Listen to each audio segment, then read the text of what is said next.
Our legislative reporting service provides you with immediate access to the daily business of the North Carolina General Assembly. Subscribe today at lrs.sog.unc.edu and follow LRS on Twitter at SOG_LRS.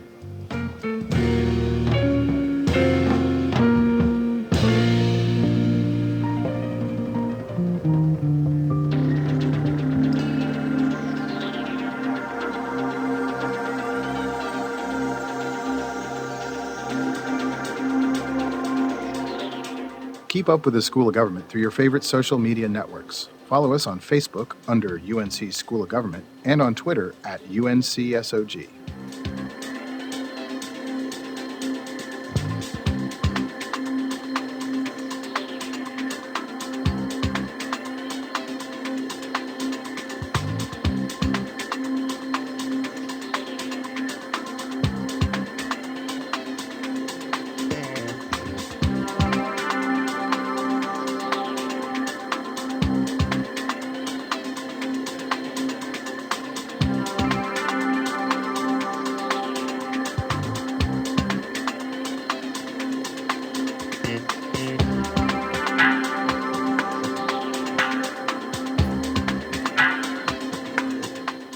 Want to have essential information about your work on hand at all times? The School of Government has publications written by faculty experts on almost every aspect of public sector work. Visit the school bookstore at sog.unc.edu/pubs, P-U-B-S.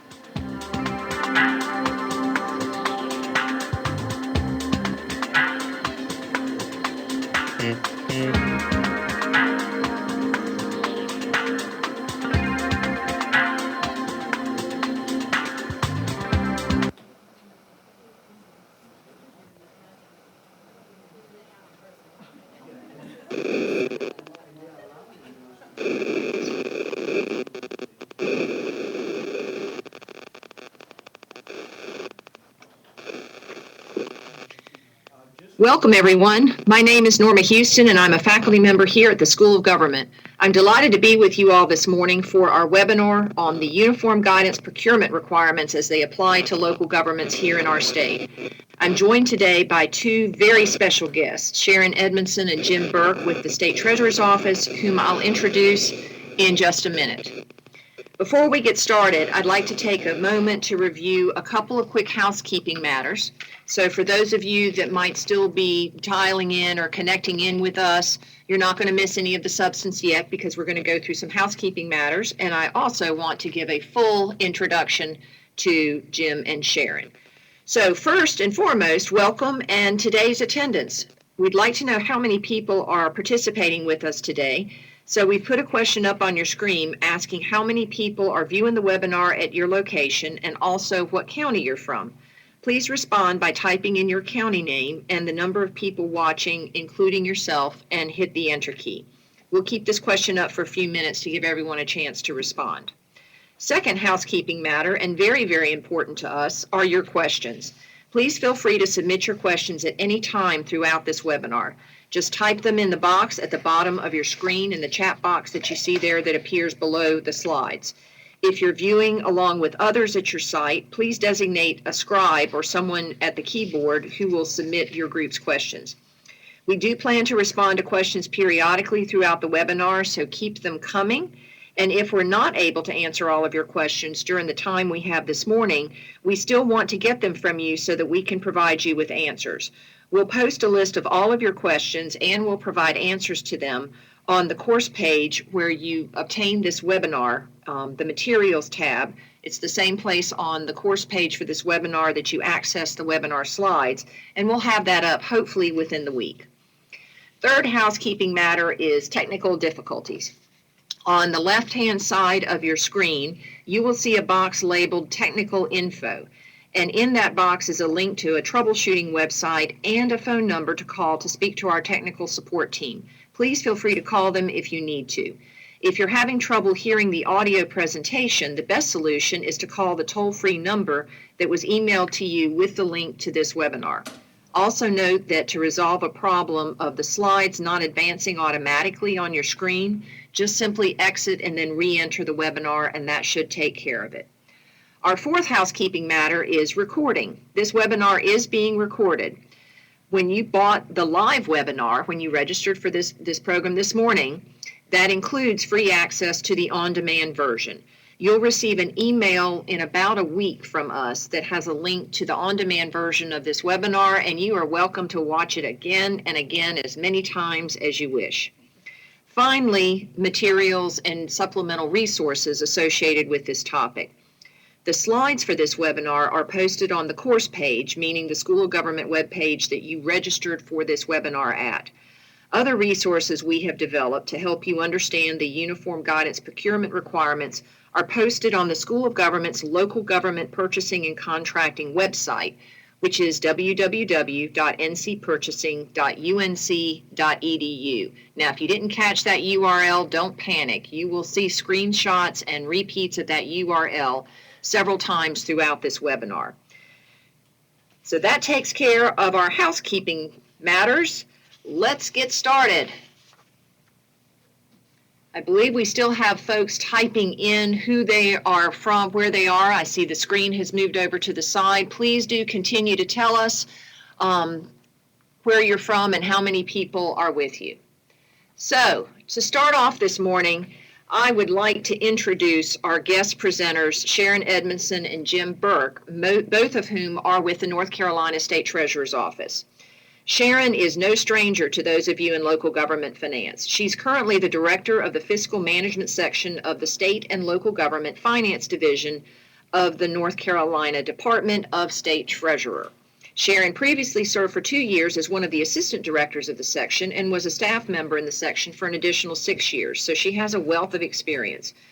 Her other work includes 10 years in public accounting and 4 years as an internal auditor, and we are also proud that Sharon serves as an adjunct faculty member here at the School of Government in our MPA program. Sharon is a CPA, received her BS in Business Administration with a concentration in accounting from UNC Chapel Hill, so we love her even more since she's a Tar Heel. And she received a Master's in Public Administration from NC State University. She's a member of the North Carolina Association of Certified Public Accountants and has twice chaired the Governmental Accounting and Auditing Committee. Sharon currently serves as a member of the AICPA State and Local Government Expert Panel. She's twice received the Outstanding Member in Government Award from NCACPA. She served for 6 years on the Committee on Auditing, Accounting, and Financial Reporting for the Government Finance Officers Association, and on top of all of that, she's a graduate of Leadership North Carolina. Sharon lives in Holly Springs with her husband and her 3 beloved dogs. When not working, she, like me, loves to be at the beach, and she spends time at her house in Emerald Island. So, Sharon, welcome. I'm now delighted to also introduce Jim Burke, who is no stranger to many of you since he has been with the State and Local Government Finance Division at the State Treasurer's Office since 1998. Jim is both a CPA and a CPM, and his previous work experience includes 3 years in public accounting and 10 years with private industry. Among his responsibilities, Jim supervises the review of the single audits and is responsible for the preparation and update of the single audit section of the Audit Manual for Government Auditors in North Carolina that is issued by the staff of the section. In addition, Jim oversees the compilation and approval of the state compliance supplements. He's a native North Carolinian and a graduate of North Carolina State University, so we will welcome you as a Wolfpack fan here in Carolina. And Jim received degrees in economics and accounting. We're very grateful to both of you for being here with us today. And now, everyone, let's get started. We're going to begin with an overview of the Uniform Guidance. What is the Uniform Guidance? The Uniform Guidance is a set of standards for the award and expenditure of federal financial assistance. That basically means grants and loans, including grants that you might not get, that you would get directly, as well as grants that would be awarded to you or financial assistance awarded to you on a reimbursement basis. The Uniform Guidance supersedes previous OMB circulars that had been issued that governed the expenditure of federal grant funds and now is codified in the Federal Register at 2 CFR Part 200. And you will probably hear people refer to Part 200 requirements or 2 CFR Part 200 requirements and that shorthand nomenclature stems from where the uniform guidance is codified.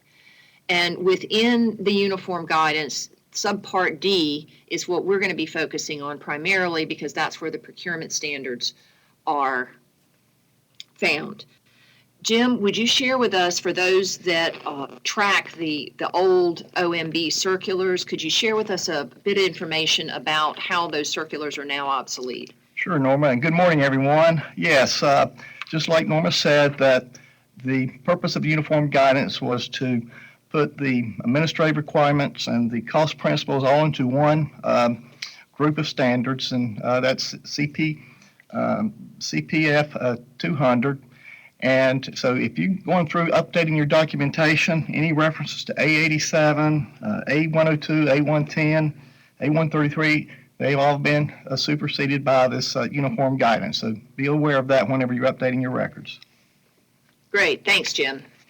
I think that people are going to find as we go through this discussion, there's going to be a lot of updating that folks will be doing, and hopefully we will be able to give you some guidance on that.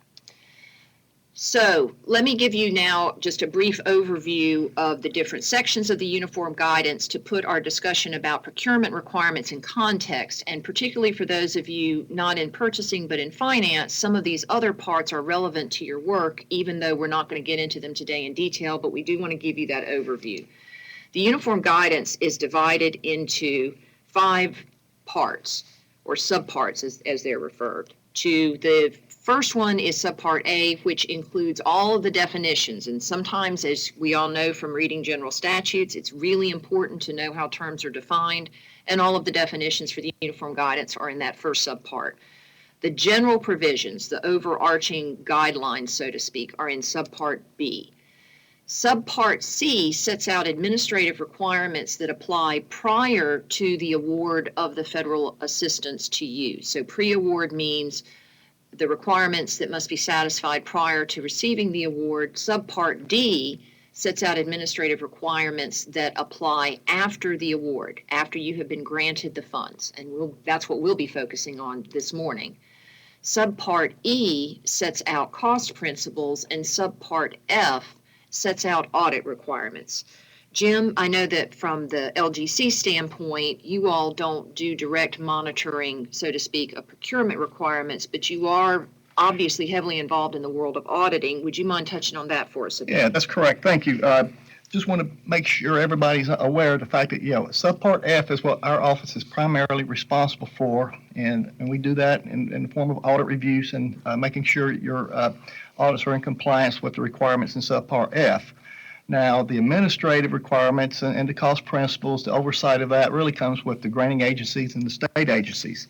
And, of course, your auditor, when they're testing the compliance, they'll be looking at some of the administrative requirements and cost principles. Are you in compliance with that when they test their major program? So that's how all this works together. But, again, our office will not be going out testing to see if you're or following the procurement requirements. That's not really our responsibility, but just want you to be aware of that.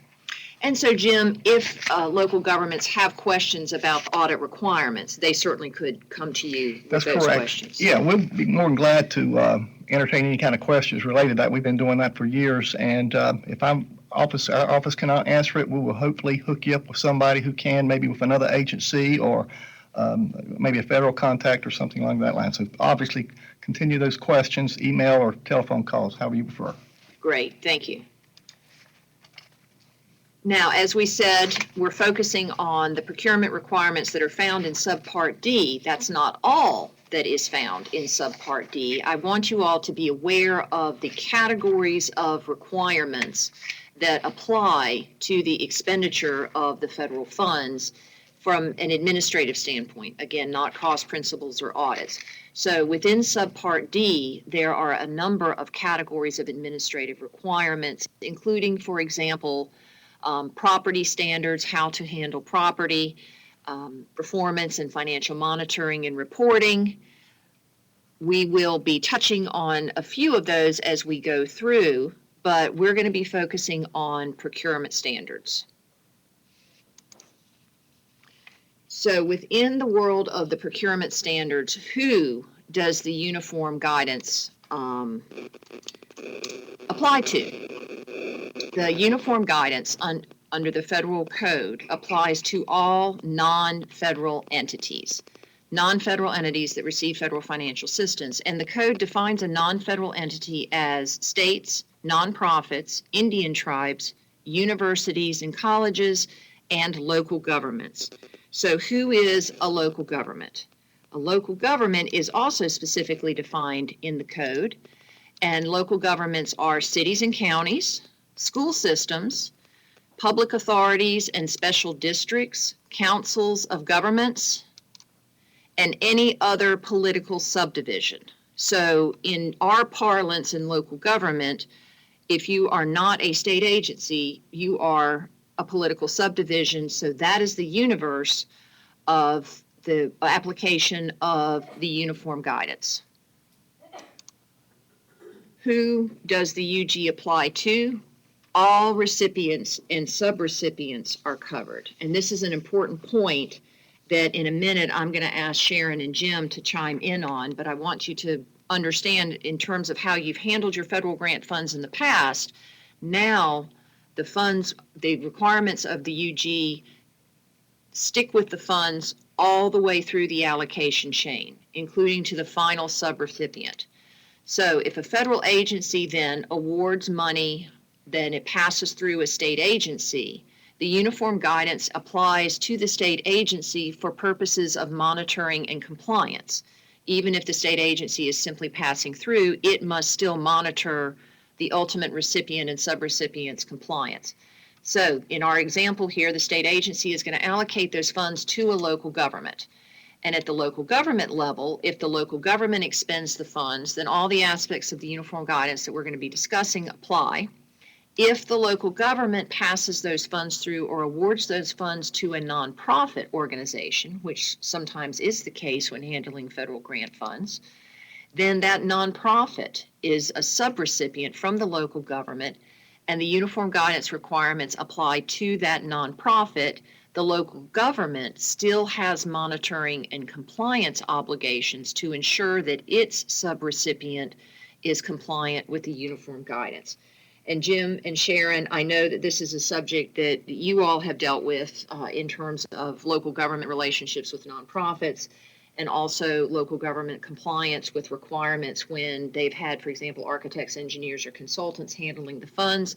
Would you share some information and some suggestions and guidance on those points with our audience?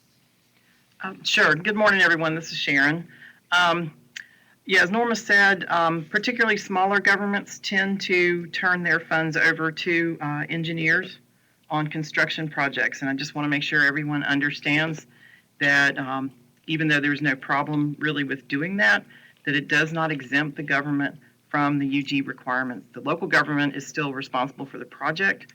And just like you're responsible for the budget on that project, you're also responsible for making sure that you're complying with the uniform guidance requirements for those funds. Same thing if those funds pass through to a nonprofit. And I'll let Jim talk more about that. Yes, we could obviously branch off in several areas here, like the difference between recipients and contractors, but we want to keep this short and sweet. When you pass funds down to a subrecipient, the compliance requirements pass on to that subrecipient. But in most cases, when we're talking about with the uniform guidance and these procurement laws, the entity is going to be responsible because they're going to be utilizing contractors.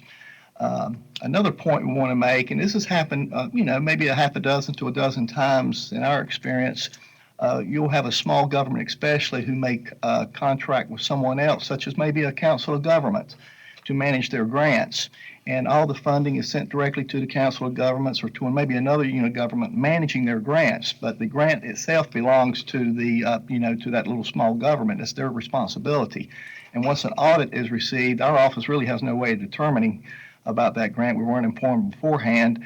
And then the granting agency may contact that small government and say, hey, you need to issue us, maybe in most cases, a single audit. So they have to go back and do some more work. So just be aware of that. Especially if you may be a council of government and working with a smaller government, just let them be aware of the fact that there are audit responsibilities. Great, thank you. And speaking of communication and people being aware of the existence of the grant funds, Sharon, we've talked in the past about the importance of agencies looping in finance and purchasing when federal grant funds are being handled so that finance and purchasing can ensure that there is compliance with all of the applicable federal and state requirements. Yes, that is an important point for any type of funds, not just federal, but it's particularly important here that regardless of who applies for the grant, whether it's a transportation grant or maybe a Parks and Rec grant that the department heads have applied for, that the purchasing department and the finance director both need to be fully aware of the progress of that funding and be looped in, as Norma said, into the entire project so that they can make sure that the uniform guidance is followed as required. Great, thank you. So we've talked about who the uniform guidance applies to, basically all local government entities and political subdivisions. The burning question that many people have, in addition to the procurement requirements, are which federal programs are covered? The uniform guidance applies to most, but not all categories of federal funds, and not all of the federal programs are covered. And for those that are covered, not all parts of the uniform guidance apply to all those categories. So you might have some funds where subpart F applies, but maybe subpart D does not. Because this is a source of great confusion, and because we are not able to provide you with a definitive list of all the federal categories of assistance and what is and is not covered, because we've been advised by OMB that no such list exists, I want to pass on first the advice that we've received from OMB and then turn it over to Jim, who's able to talk about some of the larger categories of grant funds. But basically, when in doubt, assume the uniform guidance requirements apply to your federal grant funds unless your granting agency tells you otherwise.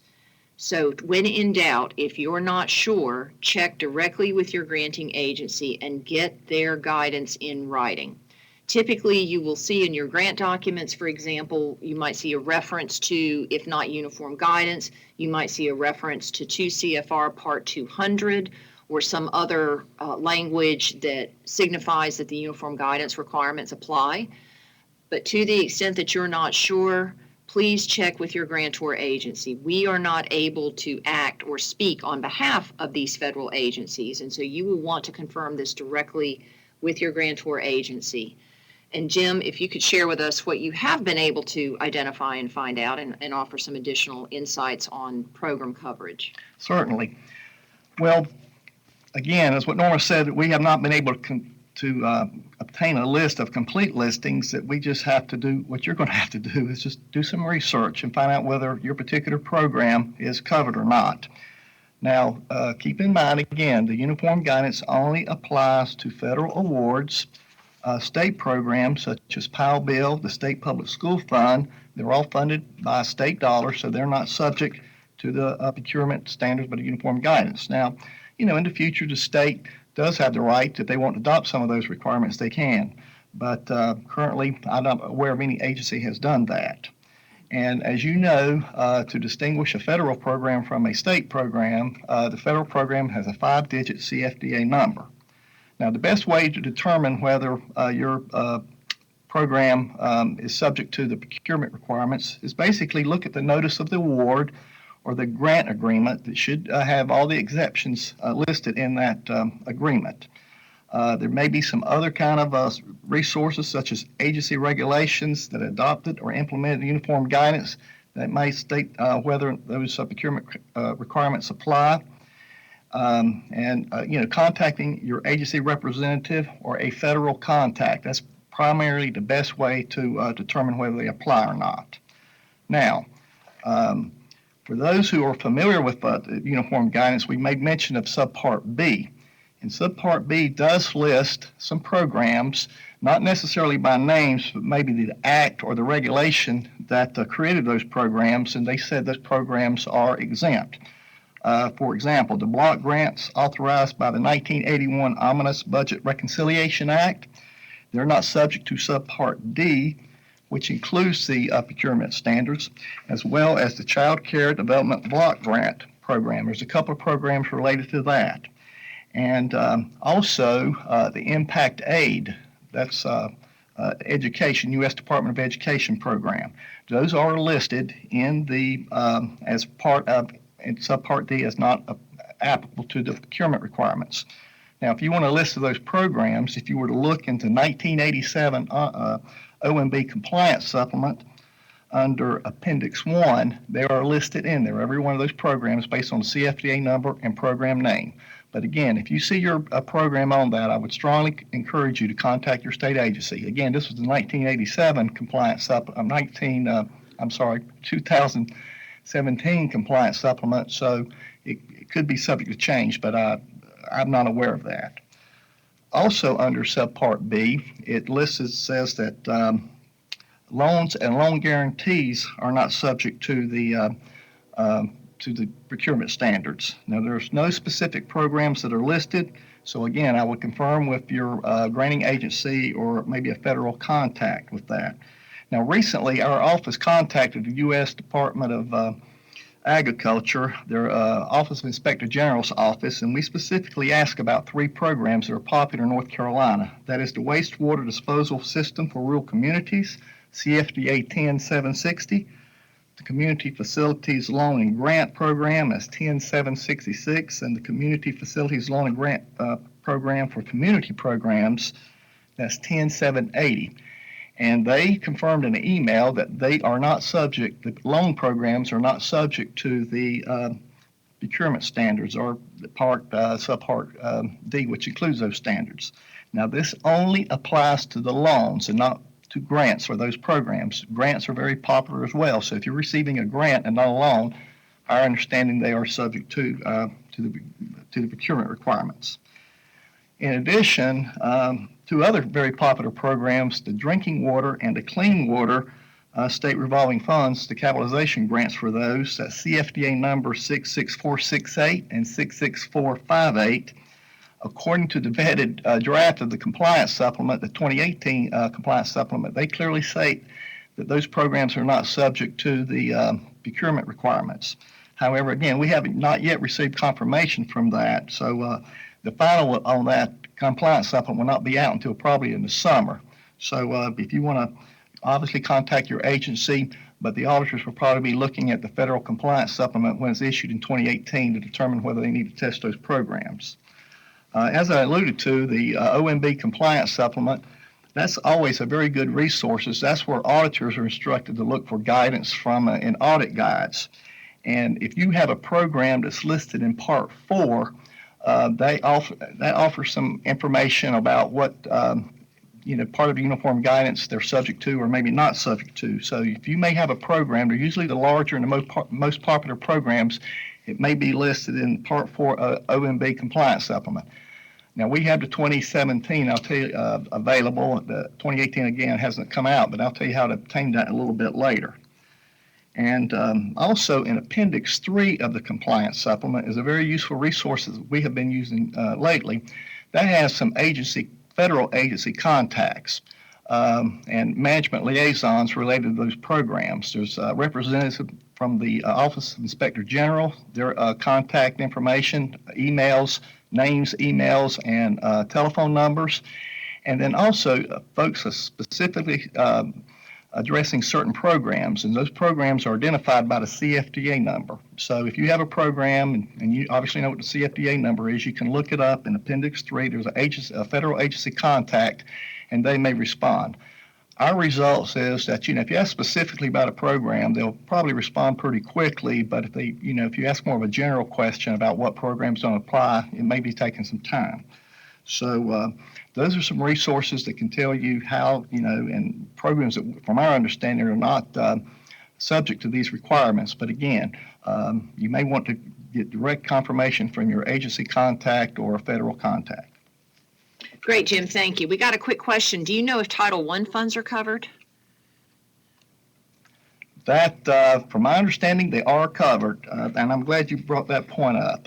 As I said, Impact Aid is the only U.S. Department of Education program that is not covered. But we specifically asked a contact with the U.S. Department of Education, was there any other U.S. Department of Education programs covered? And they said no. And I'll be more than glad to forward any kind of emails that I have received. But again, I would strongly encourage you to find your contact. If you don't know who that person is or have anything accessible to that, the OMB compliance supplement will probably help you with finding a contact. Great, thank you. So final word on that, check your grant documents. So 2 more points to cover before we move into our next section, which are general procurement requirements. The first is, when does the uniform guidance become effective? There's been a grace period that's been in effect for several years. These requirements were actually adopted back in 2014.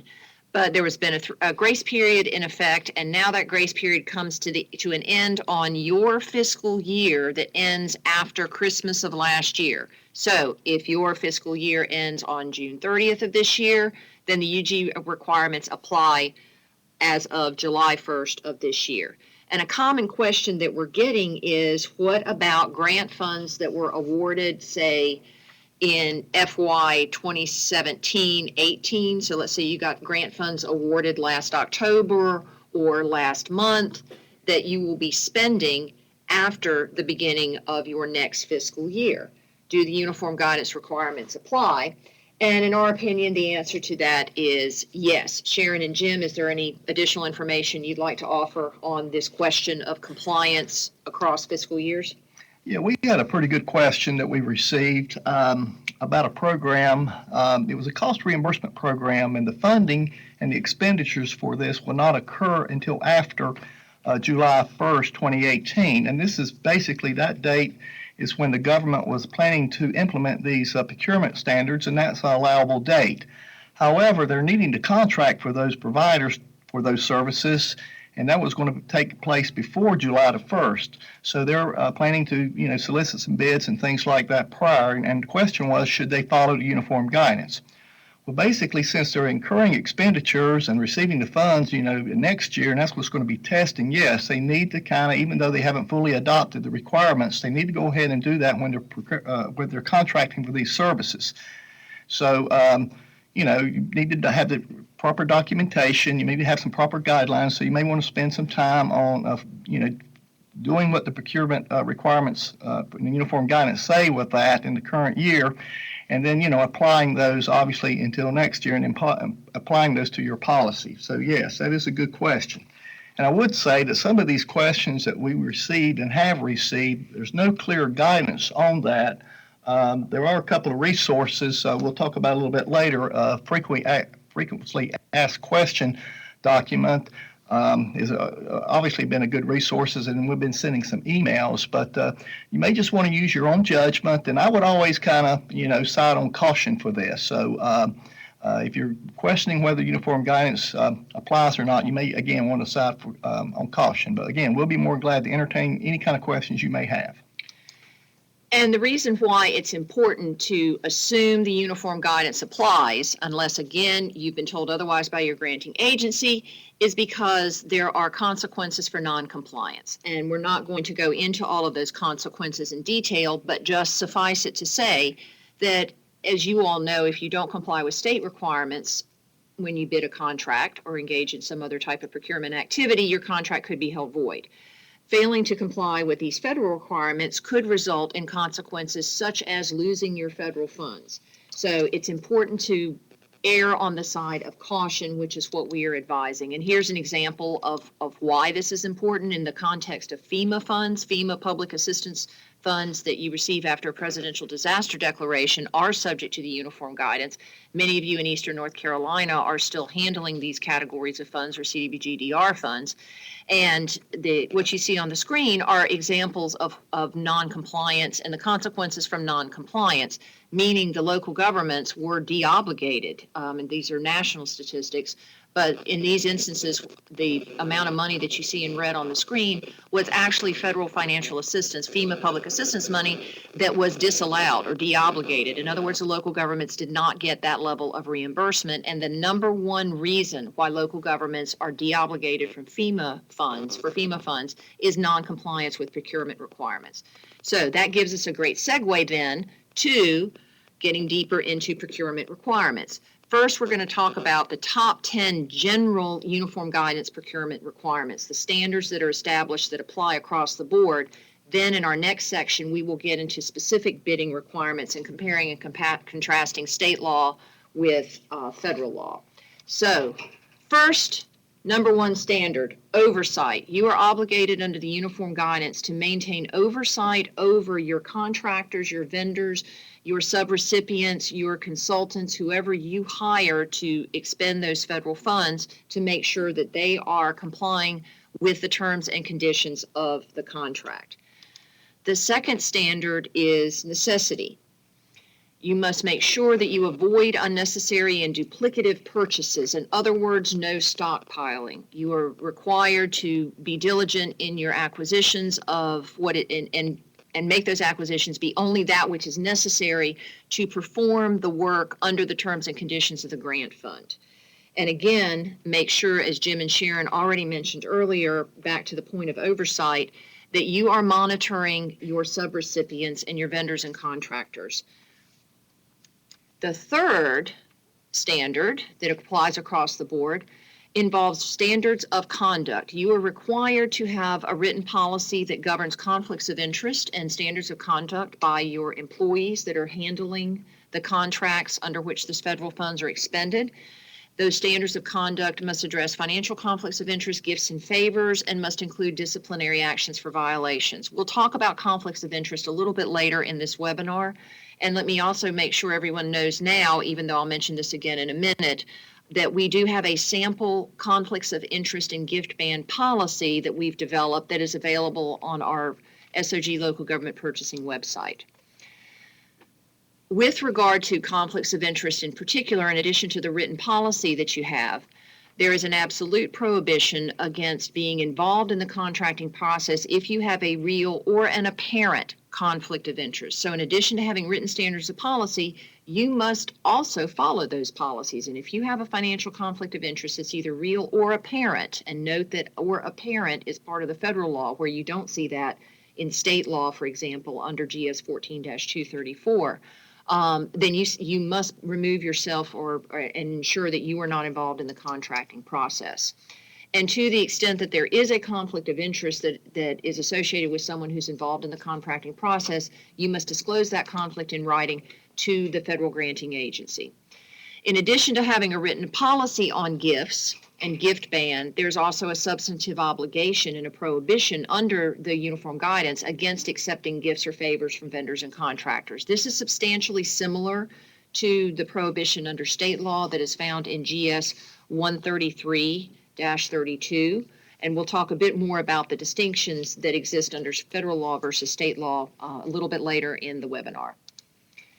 The sixth of the top 10 things you need to know on the general overarching procurement standards is who you award the contract to. And this is easy because it's substantially the same as the standard of award under state law under informal and formal bidding requirements. You're obligated to award the contract to responsible contractors. So in awarding your contracts, if you follow the same standard of award that you're accustomed to under state law, lowest responsive responsible bidder, then you are going to be fine. There is an additional provision, though, under federal law that prohibits you from awarding a contract to a federally debarred bidder. So if the bidder is on the SAM list, as many people refer to it, the federal debarred list, then you cannot award the contract to that bidder. The seventh of our top 10 list of things to know about general standards involves records and record keeping and documentation. You are required to maintain records that detail your procurement process. You have to have documentation that outlines the rationale you used for the method of procurement. So if you used informal bidding, why? If you used sealed bidding, why? If you used the competitive RFP proposal, why? So have some documentation that identifies why you used the method that you did. I think most commonly that rationale is going to be because the law requires it, which I think would be adequate, but you still must document it. You must document the contract type, so what type of contract was awarded. Document your bidding process, the process by which you bid the contract, as well as selecting the contractor. So if you had an evaluation committee or used an evaluation sheet, document the criteria and the evaluation process, and the basis for the contract price. Most typically, that's going to be fixed price, low cost, but document that basis. Put everything in writing is the bottom line on this requirement, including your contract. Please make sure that you are putting your contracts in writing, and we'll talk a bit more about contracts and written requirements a little bit later in the webinar. The 8th on our list of top 10 things is time and materials and cost plus contracts. I'll talk about that a bit more when we get to detailed procurement requirements, but generally speaking, cross them off your list of contract types. They generally are not allowed under the uniform guidance. Next, number 9 is settlement of issues. The uniform guidance makes it clear that you, the local government, not the federal government, is responsible for settling all contracts, disputes, and claims. If you get sued, for example, under a contract, or you need to bring an action against a contractor, the federal government will not be a party to that. They will not be involved in the defense of it. They will not help pay for the litigation. And so you need to be prepared to handle all of those disputes yourself. And typically this is done under some sort of dispute resolution process, and this is a point you would want to vet with your local government attorney. Finally, the last, and what is our segue then in just a minute to detailed procurement requirements, is the requirement under the uniform guidance that you must have a full and open competition process. Your procurement process must be, as the language in the code says, full and open. And it must be done in a way that is consistent with both state and federal bidding requirements. The idea is to not engage in any activities or put unreasonable constraints or conditions on bidders that would have the effect of restricting competition. There's a very specific conflict of interest prohibition that applies to designers, contractors, vendors, suppliers, anyone who is involved in helping you develop the specifications. Those firms or individuals or businesses are prohibited from then bidding on the contract itself. And this is not the case, generally speaking, under state law. So you might have a local government that needs help from a local contractor and giving them somewhat of a rough estimate on the cost for a repair job so that the local government then can establish a budget amount for that project line item. Under state law, that's perfectly acceptable, and that contractor is not prohibited from then subsequently bidding on the contract. Under federal law, he would be. And I know this is a point of confusion and concern for some categories of federal grant funds where consultants will help the local government do a needs assessment, for example, help them develop the RFP, and the consultant also has the expertise to then actually bid on and perhaps perform the services under the RFP. In that situation, generally speaking, the uniform guidance would prohibit that consultant from then being a competitor for the actual contract itself. So that is a significant difference from state law. Geographic preferences are prohibited. You cannot award a contract on a basis of a geographic preference. Jim, would you mention briefly, though, what is allowed for architect and engineering contracts? Yes, you are allowed, there's no geographical preference prohibited for the engineering and for agriculture, architecture and engineering. They have to be in state, but that's the only exception for the geographical preferences. Right, so just as we have under state law under the Minnie Brooks Act, an in-state, not local, meaning your county or your city, but there is an in-state geographic preference that's permissible. That is also permissible under federal law. Finally, the last 2 points, brand name specifications without equal alternatives are prohibited. Those of you involved in construction contracting are familiar with the brand name or 3 equals requirements when you're speccing brand name materials in a construction bid. And you also know that when you're doing a purchase contract, You can be brand name specific. If you want to bid out a purchase of 5 vehicles and specify that they be Fords, then state law allows you to do that, or at least there's no prohibition. The rules are stricter under federal requirements, and you need to make sure that if you use brand name materials brand name specifications, excuse me for being tongue-tied, in your specs, you have to indicate or equal. Pre-position contracts, final point, that have been competitively bid are permitted and authorized under the uniform guidance. Those of you that deal with emergency management are familiar with this in the context of having pre-positioned debris removal contracts. And so certainly you can use that technique to have your contracts in place to the extent that you can identify a need for such, and do so in a way that is compliant with all of the federal requirements. So additional details, I've mentioned our local government purchasing website, and here's the first time among several during the course of our webinar that you will see a reference to this website. It's ncpurchasing.unc.ecu, and on this website, under our tools section, you see circled in red there on the right-hand side of the screen, we have a link to federal procurement requirements, and on that federal procurement requirements page, we have a detailed chart that compares the federal requirements with those of the state. These requirements were also summarized in a memorandum that the Treasurer's Office sent out about a month ago that Sharon authored, and many of you received that. That memorandum is available not only on the LGC website, but also on the Treasurer's Office website.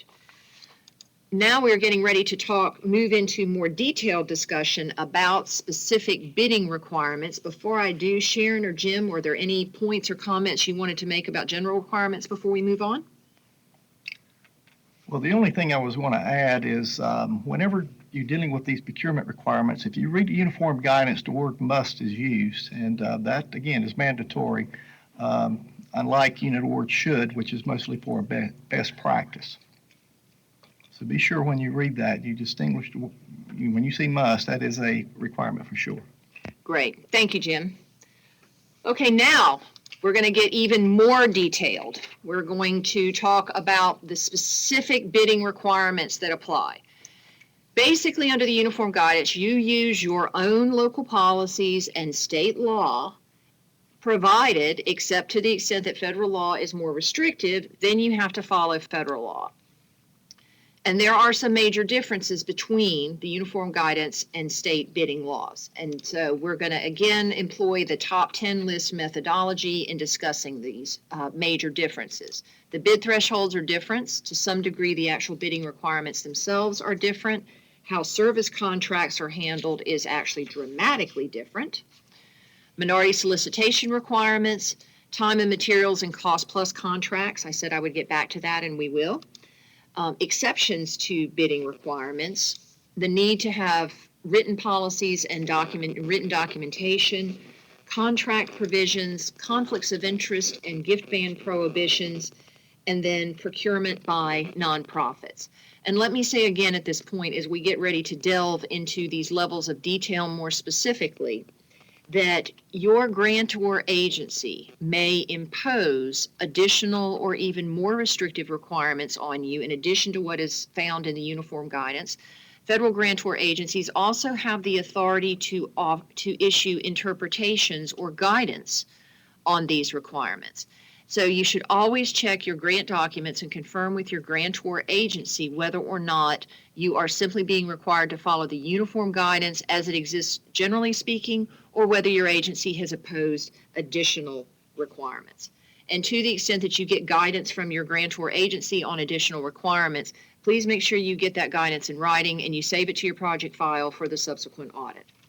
So let's tackle the first 3 of our top 10 list first: bid thresholds, bidding requirements, and service contracts. The image you see on the screen there is an image that OMB developed when they initially rolled out the uniform guidance requirements to identify the 5 categories of contracting that is authorized under the uniform guidance. And we're going to touch on each of those categories as we go through our discussion.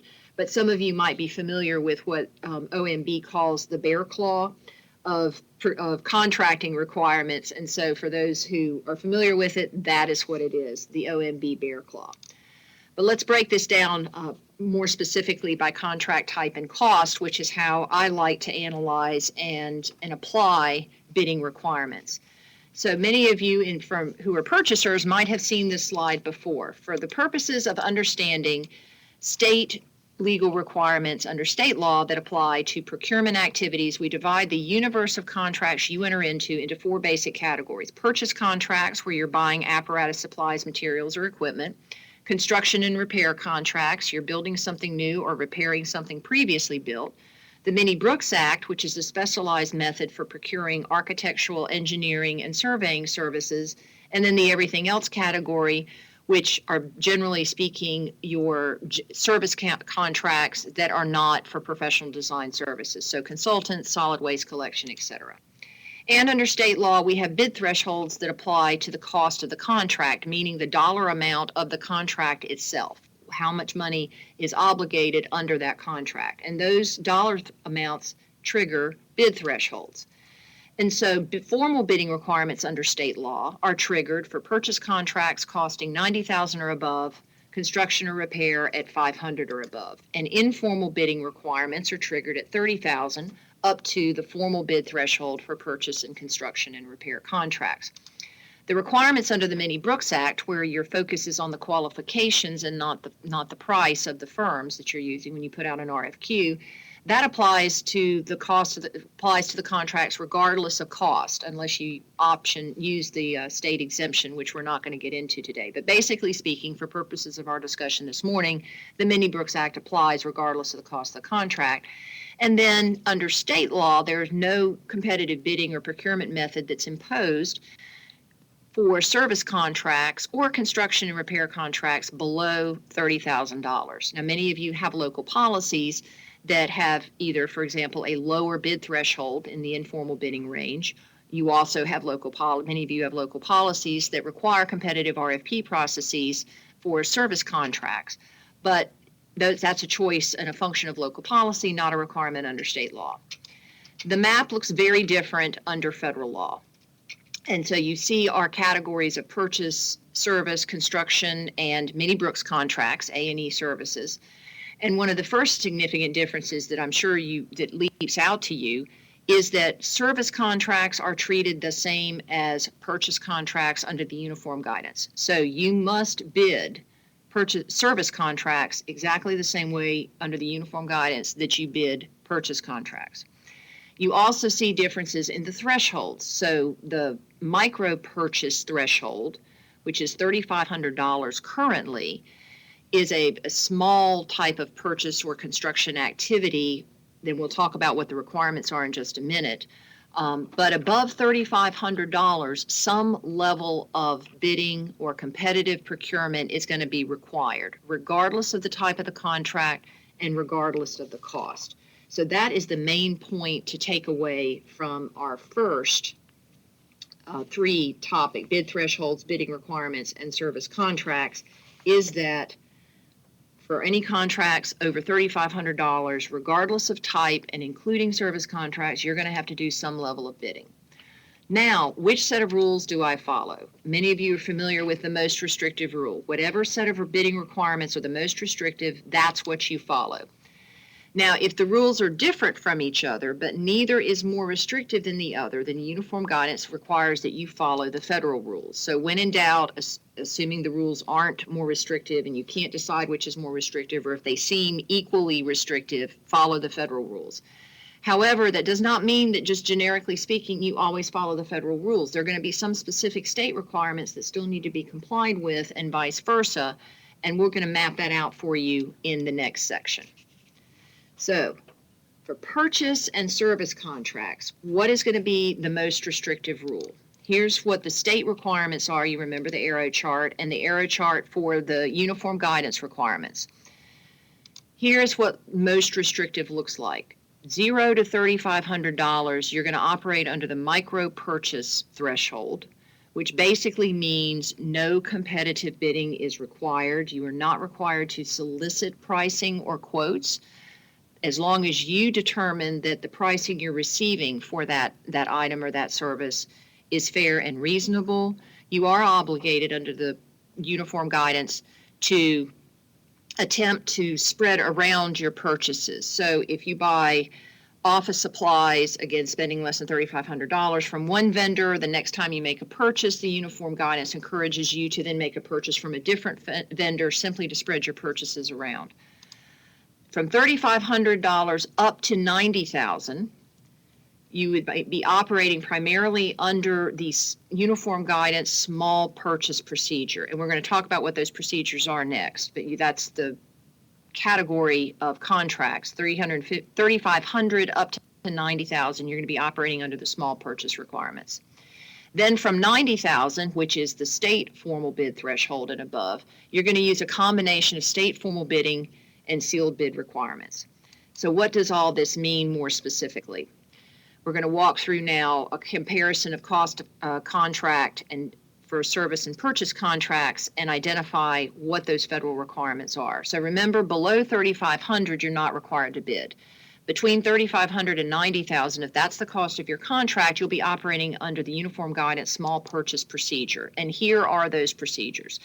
You're required to get quotes from an adequate number of bidders. The Uniform Guidance simply says adequate number. Now, some federal agencies might issue guidance interpreting what adequate number means. For example, for Hurricane Matthew Public Assistance Funds, FEMA interpreted the phrase adequate number to mean 3, and so they actually imposed a 3-bid minimum for contracts in that category. But you should check with your granting agency to see if they have determined what adequate number means. Tara Buchanan from Moore County sent me some helpful questions yesterday, and one of them was, well, if I don't have any guidance from my agency, what is adequate number? And I would say adequate number then is at least 2. And that's the guidance that OMB has been issuing. So when in doubt, get 2. Next, you have to solicit, and we'll talk about the requirements for this more in just a minute. You have to engage in MWBE, Minority and Women Business Enterprise solicitation.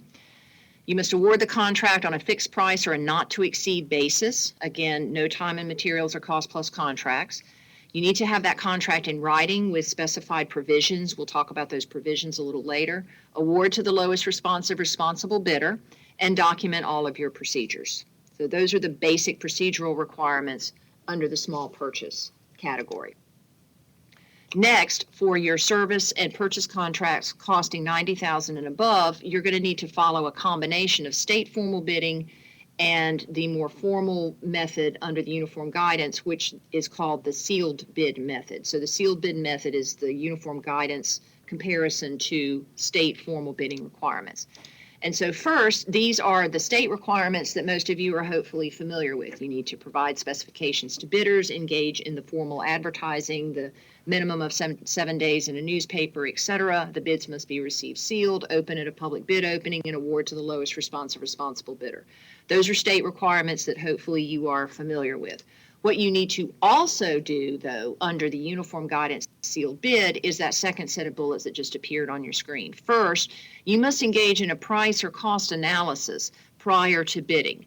The Uniform Guidance requires you, particularly if the cost of the contract is above $150,000, to do a price analysis to make sure that the bids that you have are consistent with fair and reasonable pricing. So you can conduct this price analysis by, for example, looking at past expenditures, maybe doing a survey online, and there are a number of different ways you can do that price analysis, but you must do it. Again, the MWBE solicitation, there is a 2-bid minimum that applies under the Uniform Guidance sealed bidding requirements. That's not the case under state law, so you know under state law, the formal bidding requirements for purchase contracts do not impose a minimum number of bids. But under the Uniform Guidance, you do have to have a minimum of 2 bids to open. And again, as before, you award on a fixed price basis, make sure your contract is in writing with the required provisions, and document all of your procedures. So those are an outline of the basic requirements for service and purchase contracts. Now let's move on to construction and repair contracts.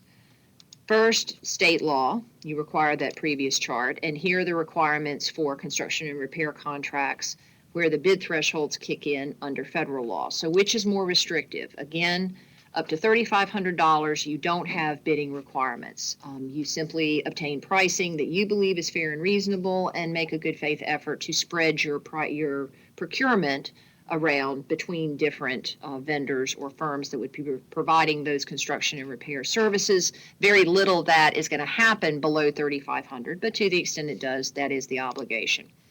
Then from $3,500 for cost of contract up to $150,000, which is the federal simplified acquisition threshold, the small purchase procedure under the uniform guidance is required. Then from 150 up to 500, you would be operating again under the uniform guidance, under their sealed bid method. But when you hit 500,000 for the cost of your contract, you're now in the state formal bidding range, and a combination of state and federal requirements are going to apply. And so let me walk through those again, just as we did with purchase and construction contracts. Again, your cost between $3,500 and $150,000. You're going to follow the uniform guidance small purchase procedure. And you remember what those procedures were. It's the same we just talked about for service and purchase contracts, but I would note this. The uniform guidance does indicate, it does not mandate, but does indicate that the sealed bid method, which is the more formal purchasing requirements under the uniform guidance, that the sealed bid method is the preferred method for construction and repair contracts. So I would encourage you to check, even in these lower dollar thresholds, check your grant award documents to make sure your granting agency is not imposing more stringent procedures on you for construction and repair contracts below $150,000. Now, our next category is 150 up to 500,000. So for under state law, we're still in the informal bidding range, but we're under for the uniform guidance, under their formal sealed bid procedures. And here are those procedures. They're substantially similar to what we talked about before with formal purchase contracts. So a 2-bid minimum. For construction and repair contracts, the uniform guidance does require 5% bid bond and performance and payment bonds from the winning contractor. So it's the same bonding requirements that you see under state law over 500. You would have to bring those requirements now down to these lower dollar thresholds. Otherwise, the procedures are basically the same as the ones we just covered with purchase and construction contracts under the sealed bid method. When you get to $500,000 and above, now you have again a combination of state formal bidding and sealed bid. So the state requirements are there on the screen, and hopefully you're familiar with those because they're the same requirements that have existed for a while under Article 8 of Chapter 143. In addition to that, though, you're going to have to layer on top of what you already do for your state requirements, conducting the price analysis before bidding, and that typically is going to be the cost estimate that your designer has developed for you, the federal MWBE solicitation, awarding on a fixed price basis, the contract with those required provisions, and documenting your procedures. So remember, for those of you who are purchasers, you know that if you have a project that involves a building, construction repair project, and it involves a building, and the cost is $300,000 or more, you have additional state requirements that you must not forget to comply with. I'm not going to get into these requirements, but I would have been remiss if I didn't remind you of them because they still apply even if you're operating under the uniform guidance. There is one final method of procurement that's authorized under the uniform guidance that I want to touch on, and that final method is the competitive proposal method. You're authorized to use it for contracts that cost $150,000 or more when the conditions are not appropriate for using the sealed bid method. And so for us in North Carolina, that might most typically involve service contracts. I recommend that you not use the competitive proposal method for purchase or construction contracts because its procedural requirements, and here they are on the screen, are less stringent than what you would find than what is found under state law for purchase and construction and repair.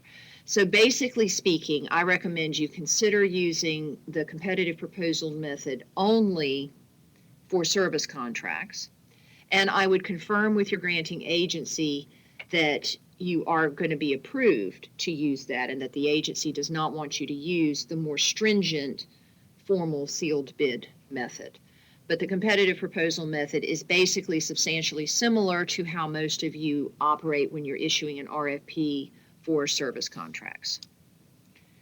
Finally, additional resources on all of this. I know I've covered it quickly, and many of you may have questions about specific details, but just so that you know, I have summarized all of these comparisons under the most restrictive rule discussion in a most restrictive rule summary that's available again on our purchasing website that outlines cost of contract and type of contract, and based on those cost ranges, lists all of these requirements and discusses them in more detail. Jim or Sharon, let me stop there for a minute and see if there's anything either of you would like to add to that discussion.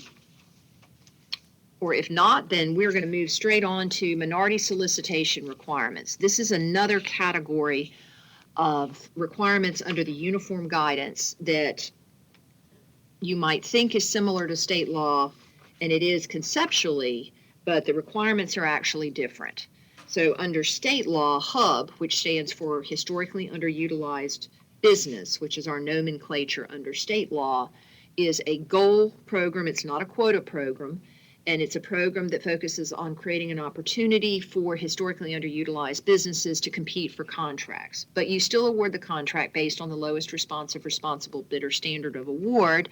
And there are specific non-discrimination prohibitions under state law in the contract, in the award of the contract. Basically, you cannot award the contract based on race, gender, ethnicity, socioeconomic status, etc. Nor can you force your general contractor to hire certain categories of subcontractors based on race.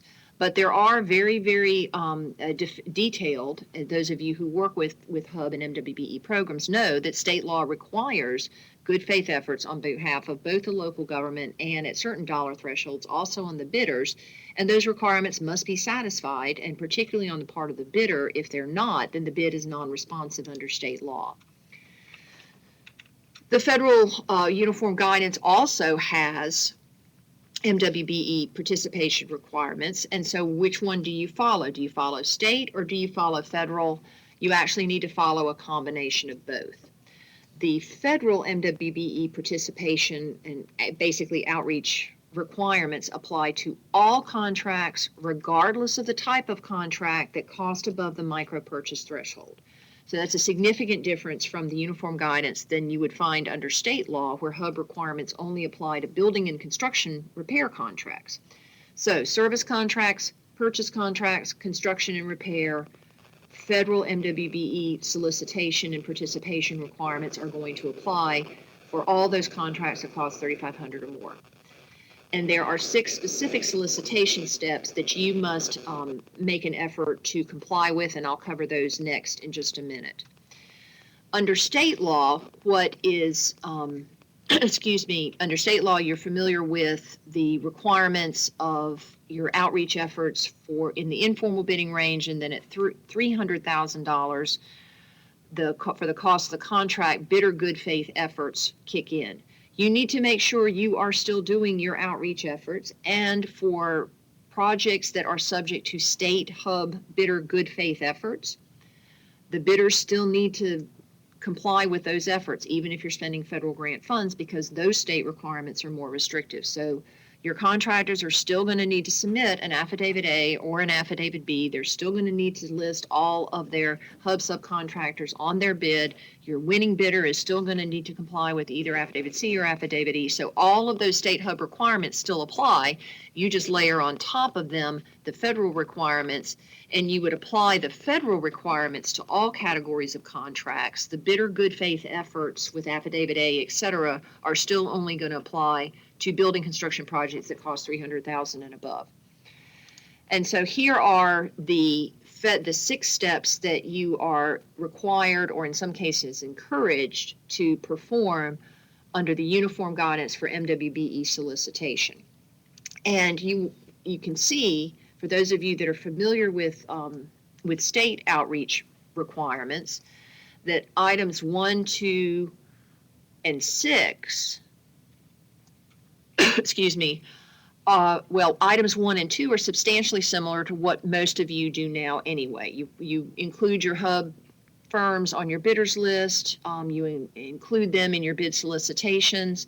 Number 5, which is mandatory, requires you to make the use services of some other entity to help you reach and communicate with hub contractors and firms, and you can certainly do this, and many of you do it, through the good efforts of the North Carolina Hub Office or other similar organizations. You must also require your contractors to make good faith efforts to engage in outreach efforts. Items number 3 and 4 are not requirements, they are encouraged where feasible. So you are authorized to divide a project into smaller components to make it more feasible for smaller firms to bid on those contracts, as well as adjust or establish delivery schedules that do the same thing. Of course, you cannot divide a contract for purposes of evading bidding requirements, but where you can document that you've divided the project to help smaller firms be able to bid on it, then that would be permissible. So those are the minority requirements, the minority participation solicitation requirements that come under the uniform guidance. So that's another major difference between state and federal law. Jim or Sharon, any comments you all want to make on those requirements before we move on? Hearing none, we'll move on to the next one, and boy, this one is really easy. Time and materials contracts and cost plus contracts. Basically, don't do them. You must award your contracts for a fixed price, a lump sum, a not to exceed. Cost plus contracts are disallowed, period. Time and materials contracts may be permissible under very exigent circumstances if that contract includes a not to exceed limit. And so a common example of when this might occur is initial debris removal within the first day or two, a very short period of time after a major disaster has struck, and you need to get some emergency protective measures engaged, you need to do some immediate roadway clearing, etc. And because of the exigency of the circumstances, your bidders aren't able to give you full lump sum bids, so they will sometimes let those contracts on a time and materials basis. And that would be permissible if there are 1, exigent circumstances, and 2, there is a not to exceed limit on that time and materials contract. So as we've been saying consistently, check with your granting agency to make sure that there's not even more stringent limitations on the type of contract, in other words, relating to the price or the cost of the contract, the way the contractor will be paid, that there are not additional limitations. But so long as you're awarding the contract on a fixed price lump sum basis, then you're going to be compliant with the uniform guidance. Next major category of differences between state and federal law come in the context of exception to bidding requirements. The uniform guidance refers to what we would call at the state level exceptions to bidding requirements. They refer to them as non-competitive or sole source contracts. Don't confuse the phrase sole source with the sole source exception under state law. In federal parlance, that means you have entered into the contract without using any competitive procurement methods. It's non-competitive. And so a non-competitive contract is allowed under the uniform guidance in very specific circumstances. First, when the item is truly only available from one source, and that would be similar to our sole source exception under state law, not available from one manufacturer, remember, but literally available from only one source. Second, a public exigency situation. I mentioned this a minute ago with time and materials contracts. If there is a true emergency and the situation would be exacerbated if you stopped and took the time to bid the contract, then your federal granting agency might allow that to be considered a public exigency circumstance. You can also award a contract without competition when your awarding agency authorizes it. Now, keep in mind that that non-competitive contract must still be allowable under state law, so it still must fit within a state exception. So, for example, you cannot sole source a construction contract. So even if your awarding agency says you could, state law would prohibit you from doing it. The next situation where non-competitive contracting is allowed is when the competition is deemed inadequate after attempts at solicitation. So you put it out to bid, you put out an RFP, or you put out a bid, you attempt to get quotes, you don't get any, or you get ones that are simply not satisfactory, they're defective, you have to reject them, et cetera. At the end of the day, you're not left with a successful winning bidder after your attempt at solicitation. And under federal law, then that would be a situation that would authorize awarding the contract without competition. And then finally, if you make a purchase directly from a GSA contract, so think of the federal contract exception under state bidding requirements, that also is authorized under the uniform guidance. Or if you're engaging in procurement cooperatively with another unit of government under an interlocal agreement, that too is allowed under the uniform guidance. And in fact, the UG encourages interlocal cooperation. And we see this sometimes, for example, in the context of emergency management debris removal, where one unit of government, typically a county, will take the lead in pre-positioning a debris removal contract, and the municipalities within the county will have interlocal agreements with the county to have the county's debris hauler also do the debris removal within the municipalities. And all that is done under an interlocal agreement, which is permissible under the uniform guidance. I always recommend, before you actually use an exception, check with your grantor agency just to make sure the grantor agency does not have any concerns about entering into a contract without competition. Now, what state exceptions are not permissible under the uniform guidance? The first and foremost is piggybacking. Do not piggyback a contract if you are spending federal grant funds. Do not even utter a word that begins with the letter P when you are spending federal grant funds. Piggybacking is specifically not permitted. Group purchasing programs is another category of exception that's permissible under state law, but there are some nuances under the uniform guidance. If the group purchasing program qualifies under an interlocal agreement, so for example, the city of Charlotte, which is a public entity, has created a group purchasing program, a cooperative purchasing, and if you operate under interlocal or your granting agency, importantly, considers that to be interlocal cooperation, then I have been told that the granting agencies will accept that direct purchase or will permit that direct purchase under interlocal cooperation.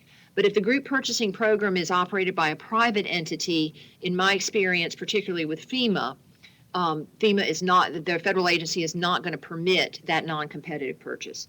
The same is true with buying off state contract. You know, under state law, you can buy off state contract, and it's an exception to competitive bidding requirements. Under the uniform guidance, it is not a recognized exception unless that state contract was bid by the state agency in compliance with the federal requirements that are applicable to local governments. So if a state contract was bid under those more stringent requirements, then the uniform guidance would allow you to buy off that state contract. Again, always confirm with your federal granting agency.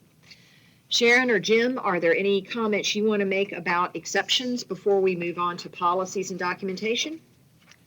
We have several questions about different unique circumstances. I don't know if we have time to take those now or if you'd rather wait till the end. All right, well, let's scroll down and see if we can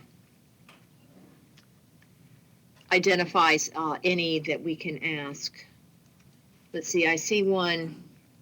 There's one on do requirements differ for IT purchase contracts, thinking about best value procurements under state law, where contracts are not public until after the award.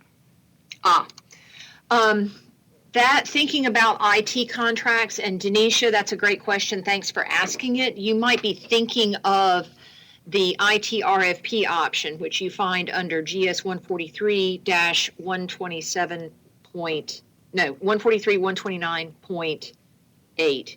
Oh, Denisha, I'm sorry, I'm now messing up my statute citations, but we refer to it as the IT RFP option.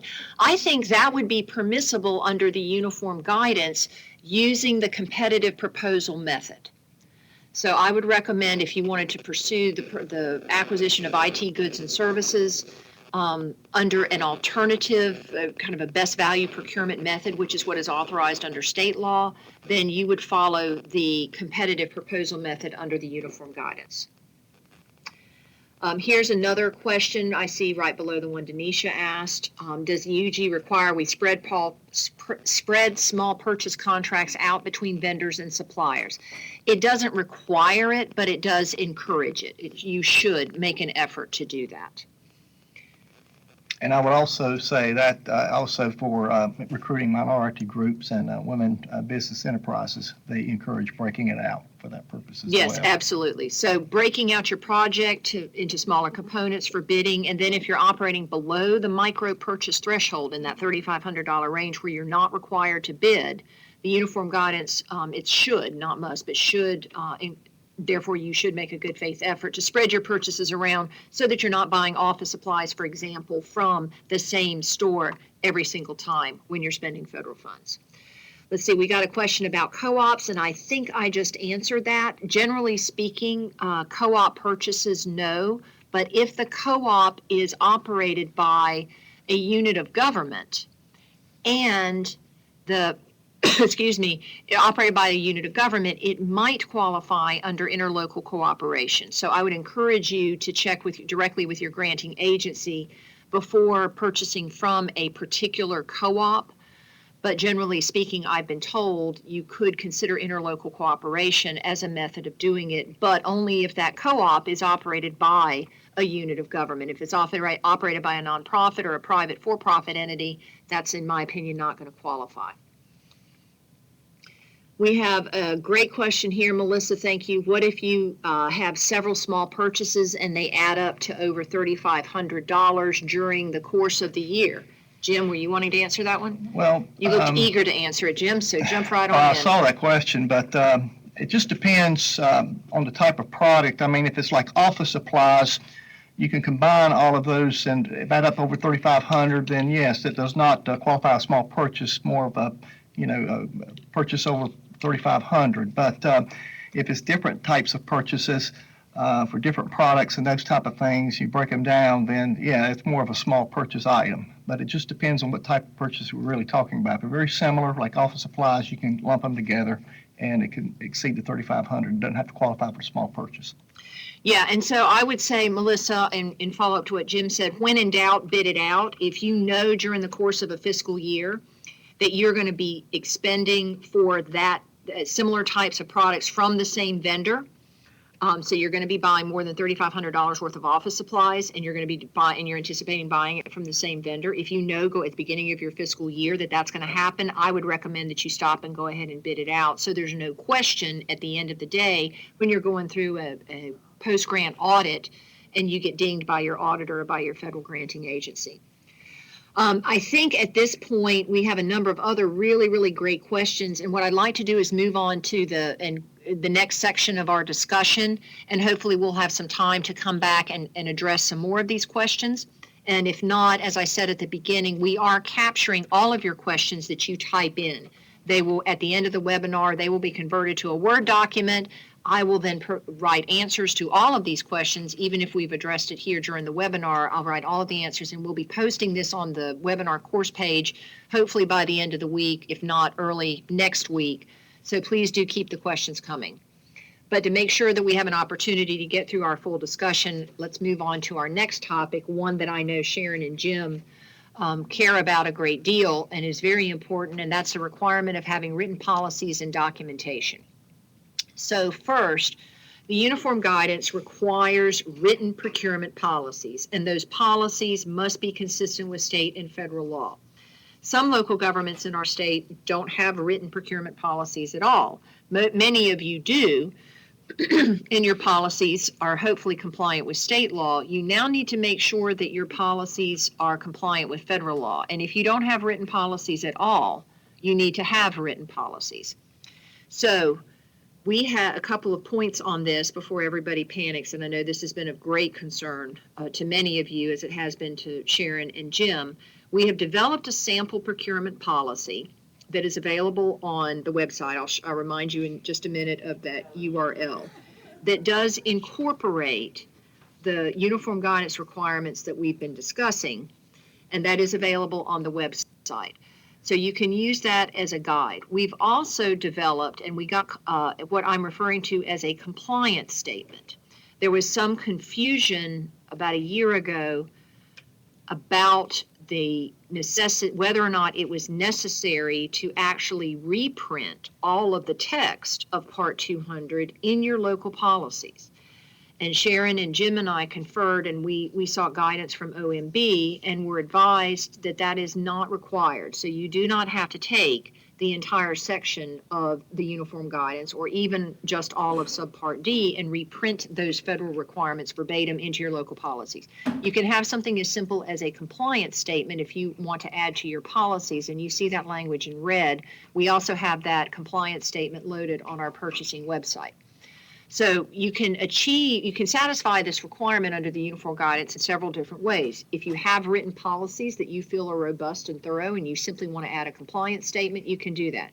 If you want to update your policies to incorporate more detailed requirements under uniform guidance, then you can do that as well. But you must have something in writing, and whatever you have in writing must be consistent with state and federal law, and you need to have it adopted by July 1st, in our opinion. It would be very helpful to have it by July 1st. And Sharon, I know this is an issue that you have heard a great deal about, so please feel free to chime in. All right, thank you, Norma. This is one of the areas of the guidance that is of concern to me, as Norma said. In our work, particularly with small governments, we have found that a lot of small governments don't have any written policies, or the ones that they do have are terribly outdated. So my recommendation is that all local governments, whether you've got an active federally funded project right now or not, do need to take a look at the policies that they do have and go ahead and get them updated. If you don't have any policies, you need to get started on this, because the last thing you want to be dealing with when you're in the middle of trying to obtain federal funds for a project is to worry about whether or not your policies have been adopted the way they should be. So go ahead and take care of this now. You don't necessarily have to have these adopted by your board, and I apologize if I'm stealing your thunder on this, Norma. No, thank you. I was going to ask you to talk about that, so thanks. You do need to adopt your policy in conformance with whatever your unit's policy adoption policy is, and say that 3 times. So if your unit of government does not require your board to approve your policies, then your board would not have to approve this policy. Some of you don't have any policy on that either, and that's something that you just need to consider and take up with your board. And they need to decide if they want to have all of this come before the board and have them vote on it or not. But even your board members need to understand they don't have a whole lot of choice where the uniform guidance is concerned. If you're going to have projects funded with federal money, you're going to have to adopt at least a purchasing policy in compliance with the uniform guidance. And Sharon, a question just came in from the city of Conover that I think applies to this discussion. And the question is, does this apply? And I'm assuming that this is the requirement to have written procurement policies apply under emergency situations like with FEMA. And in my opinion, the answer to that is yes. Would you agree? I would agree, and that's another excellent reason to go ahead and get this done now. Yes. Have the policies in place, and that way when you are in a situation when FEMA funds are needed, you don't have to worry about having the policy adopted. And I do know that following Hurricane Matthew, where the uniform guidance requirements were applied to FEMA public assistance funds, in my work with the Division of Emergency Management and local governments that were trying to navigate through all of this, there were several instances where FEMA was requesting copies of those written procurement requirements as well as the conflicts of interest requirements. So I would say the answer to that question is yes. It's a good one. And speaking of conflict of interest policies, you must have written conflicts of interest policies. And you must document, as we mentioned in our broader overview, not only having those written conflicts of interest policies, but you also must document your procurement activities, and finally putting all of your contracts in writing. So documentation and adopting these policies is very, very important. And for both the procurement policy and the conflicts of interest policy, that is something that you can take care of now. You don't have to be reactive, you can be proactive. Sharon, would you agree? Absolutely. There's a saying in the auditing world that if you don't document it, you didn't do it. And that What a great certainly- segue, thank you. That certainly applies here. And yeah, I forgot Norma had this on the next slide. So certainly go ahead and take care of that now and just get it done. It's one less thing you have to worry about later on. I also will go ahead and put a plug in here. If you're documenting your contracts, make sure you're putting the pre-audit certificate on them as well. A lot of you will tell us when we're on unit visits that, we verify the budget for our contracts, but they don't necessarily go through the encumbrance and pre-audit process like your purchase orders do. So that's probably the number one thing that we find in our unit visits for large and small entities. So while you're in the process of documenting your contracts and reducing them to writing, go ahead and make sure that you are running them through the pre-audit and process and getting that certificate attached. Absolutely. And as I said earlier, we have sample policies, both a sample procurement policy and a sample conflicts of interest policy that's available on our local government purchasing website. I want to give a special shout out to Debbie Anderson, who's the purchasing director for Catawba County, and Laura Jones, who's the purchasing director for Onslow County, for their help in putting these two sample policies together. I really appreciate them volunteering for this project, because I know many of you have been looking for sample policies, and thanks to Laura and Debbie's expertise, we were able to develop them, and they are available on that website. Number 8 on our top 10 list is contract provisions. And this is where you can involve your attorney to help you. I'm going to bring up all of these points so that you can see them. The uniform guidance requires certain boilerplate provisions to be included in all contracts that are paid for with federal grant funds.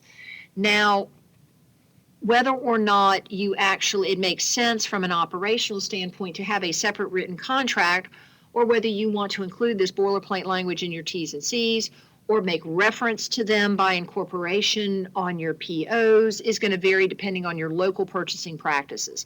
But you need to be able to point somewhere to these contract provisions to be compliant with the uniform guidance. You should also make sure you check with your grantor agency, because the grantor agency may impose additional requirements on you. And here is the list, and I'm not going to go through these in any detail, but here is the list of contract provisions that the uniform guidance requires be included in your contracts. And so 1 through 9 are required under the uniform guidance. 1 through 5 under the category others are ones that are pretty common that many people include, and some agencies actually mandate to be included. So where can you find these contract provisions? You can find them in Appendix 2 to the Uniform Guidance, Appendix 2, Part 200, and Jim mentioned that earlier. We have Appendix 2 loaded on our purchasing website. We also have a couple of examples of contract provisions. So this would be something that'd be important, a function to go ahead, like adopting your policies, go ahead and start working with your attorney to draft these boilerplate provisions and to have them incorporated in whatever way makes sense from your local purchasing practice standpoint and your operational standpoint, so that you have them done and ready to go. These are not provisions that you want to try to be delving into on the fly, particularly in an emergency situation, because yes, these would still apply in an emergency situation. The next to the last of our top 10 is conflicts of interest. Federal law substantially mirrors state law on conflicts of interest, and you're familiar under state law with the prohibition against self-benefiting under a public contract, where neither the employee or officer who's involved in the contracting process nor their spouse can receive a prohibited direct benefit, financial interest, namely income or commission or ownership interest in the company. And there are a few small exceptions to that. And the consequences are that a violation of that statute renders your contract void and is punishable as a Class 1 misdemeanor. Under federal law, I've highlighted in red where the differences are significant. So first, the conflict of interest prohibition applies more broadly to officers, employees, and agents of the recipient and the subrecipient. So remember, these requirements flow down the trail of the money. And so agents would be included in, as well as subrecipients in the conflict. The who else is also broader. So under state law, it's just you or your spouse. Under federal law, it's your spouse, your immediate family members, your partners, current or soon-to-be employer. And no, I've been asked this question. The word family is not defined in the uniform guidance. Typically, it's thought of as lineal ascendants or descendants, but that may be a point you want to get clear with your federal granting agency on. And finally, the third major difference is compared to state law, where the financial benefit must be directly received. Under federal law, it's a real or apparent financial or other interest or personal tangible benefit. So it is a broader definition of what is of interest that triggers the conflict prohibition. And because these terms are broad and they're not specifically defined under the uniform guidance, to the extent you have a question about a potential conflict of interest, I really encourage you to seek guidance from your granting agency, because terms like what is an apparent conflict of interest, the word apparent is not defined in the uniform guidance. And so it is subject to broad interpretation by your granting agencies, and you will want to clarify that. The other category of under general ethics or conflicts of interest is gifts and favors. So prohibition, generally speaking, against accepting gifts and favors from vendors or contractors. And the prohibition is really substantially the same under the uniform guidance as we find under GS 133-32. Under federal law, it's a current or a future vendor or contractor. And the prohibition, though, applies more broadly. Under state law, it's officers or employees who are basically involved in the contracting process. Under federal law, it's all officers, employees, agents of the recipient or the subrecipient. So basically a broader prohibition that extends across your unit of government from accepting gifts or favors from vendors or contractors who you have under contract for which federal funds are paying. So that is a basic comparison of the conflicts of interest and the gifts. I want to move on to the final top 10 before we start getting into some of our recap and wind up, so to speak, parts of our discussion and take a few more questions. And that is nonprofit procurement. The uniform guidance, as we said at the beginning, applies to nonprofits. It applies regardless of whether the nonprofit is the direct recipient of the federal funds or the nonprofit received them passed through directly from a state agency or received them passed through from a local government. So regardless of how the nonprofit receives the funds or regardless of what mechanism the funds flow through, the uniform guidance applies to nonprofits. So for your nonprofits, if you pass the funds on to a nonprofit that you've received federal funds, these requirements are going to apply. They become your subrecipient, and you have monitoring requirements that Sharon mentioned earlier. You're still responsible for ensuring that your subrecipient is in compliance with these uniform guidance requirements. I recommend that you take a look at the contracts that you would have between yourself and a nonprofit or memorandums of agreement. Make sure that those contracts clearly require that subrecipient compliance. And to the extent that it's not clear that that nonprofit is really operating on your behalf or fulfilling a governmental function and expending the funds, make sure that that's clear as well.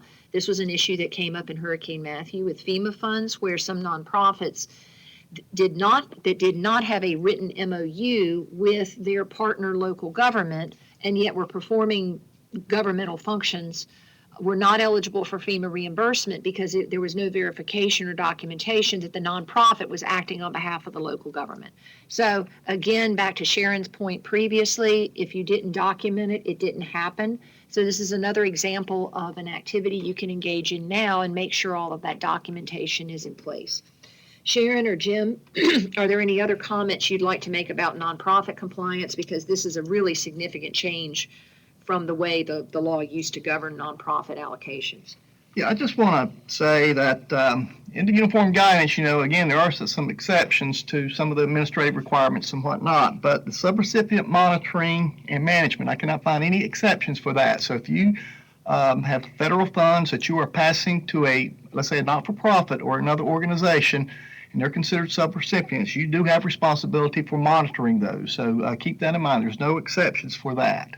And not-for-profits especially pass from from, let's say, from government. So just keep aware of that.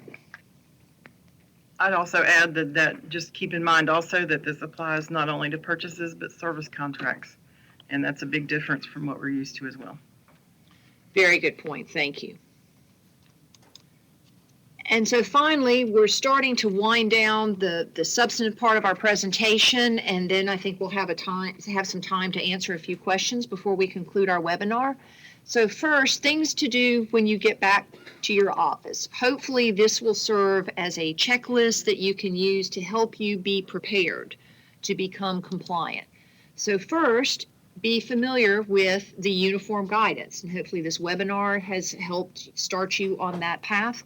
We also have a number of resources, as I continue to say, loaded on the School of Government Purchasing website, but simply being familiar with all of these requirements is a good start.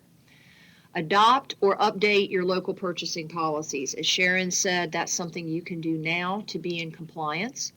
And the same for conflicts of interest and gift ban policies. If you don't have one in writing, you need to have one in writing. If you have one in writing already, you need to make sure it's compliant with federal law, just as with your purchasing policies. Ensure that you have procedures in place to fully document your procurement process. Remember that requirement of documentation. And so you must be able to document your rationale for the procurement method that you used, the method for selection, the basis for the contract award, etc. So if you don't, many of you already have these kinds of procedures in place in your local policies, and if you do, then I think you're in good shape. But if you don't have any procedures in place that will result in generating this kind of documentation, then give some thought to developing procedures. It doesn't have to take the form of a policy, but make sure you are ready to provide that documentation. Work with your attorney to develop those contract templates that are required. Review your relationships with your nonprofit partners. Do you have mechanisms in place to monitor compliance? Do you have an MOU or a contract in place? And do the terms and conditions of those agreements require their compliance? Where applicable, such as in the context of disaster recovery, I recommend seriously considering pre-positioning contracts like debris removal, or else consider interlocal agreements for those goods and services that you would need in a time of disaster, and certainly any other opportunity that you have for intergovernmental collaboration in spending federal funds or working on federal projects is encouraged under the uniform guidance.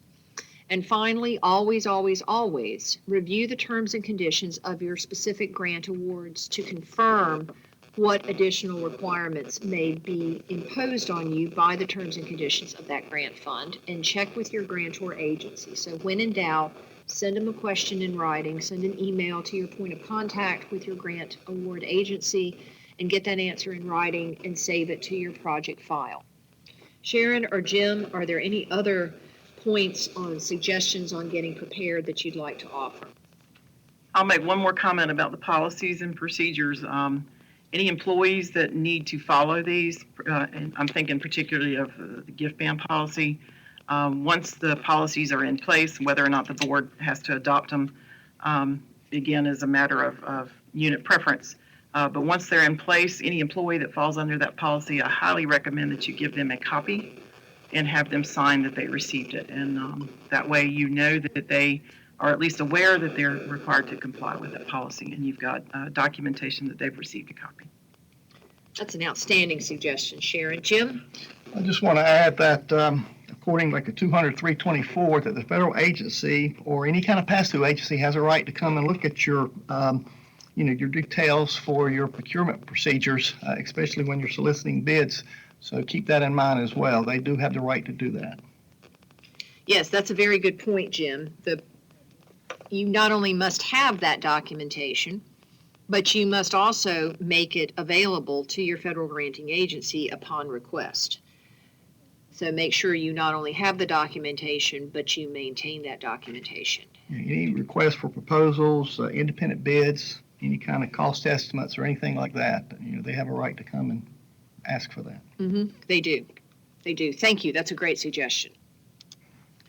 So now let's share some resources with our audience, and then we'll have time to take just a couple of more questions.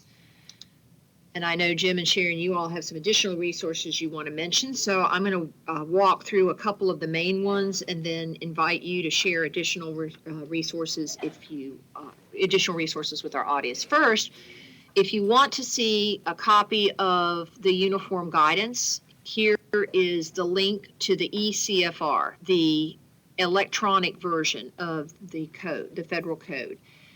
A text copy, a PDF version of the entire uniform guidance, all of 2 CFR Part 200 is on our local government purchasing website, as well as the link that you see on your screen, so you have access to it a couple of different ways.